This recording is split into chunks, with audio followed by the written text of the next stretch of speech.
Bahaw 101 for today's video. Magluto ta og garlic fried rice. First things first, coconut oil or lana sa lubi, ahos, humay, ay luto nga humay, mekos, butangan og asin, paminta, usara na siya sa usa ka kuan. Pero di na ka magkabuang og mekos. Luto na siya, dayon iset aside nato sa glass container kay usara ako ang kaldero ug pordoy in town. Tara, set aside while waiting for the sudan. Maghimo ta diri og kana siya kuan na siya tuno, powder nga tuno. Wala man tay fresh nga ka-good, so powder na lang. Butang na tubig, mekos. Kani siya guys, ato anang ibutang sa karni, dayon butangan nato og expired na nga batong. Dapat ilabay na siya kay murag nangupos na ba, pero sayang lang, so i-recycle. Makaon pa bitaw. Oops, ako ang kutsilyo medyo gibang pasta ng gibang. Tara, last set aside. Hiwaon nimo tanan imo ang batong, dayon duaw nato atong karni og bukal na ba.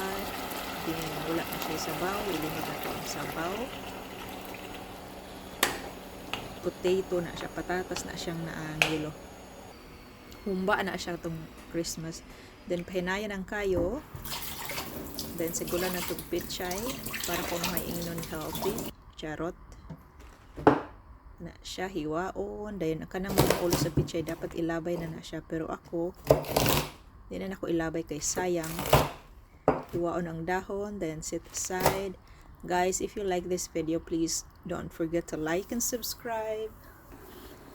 Kana siya, humana siya. Then duaw na to. Oops, nagbukal na. Ilunod na nato atong gahing maluto. Medyo gahi, which is batong and ulo ng pichay. Kana siya, ilunod na to siya tanan. Pahumukon, lutuon. Mekos. Okay. Luto na siya, luto na naman. Balik na siya ka green. Butangan na ito dahon. Let it cook for 2 minutes.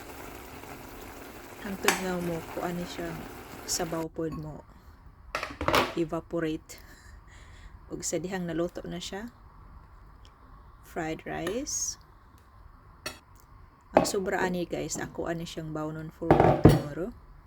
Tada! Look at that. Looks delicious. Look at that panit.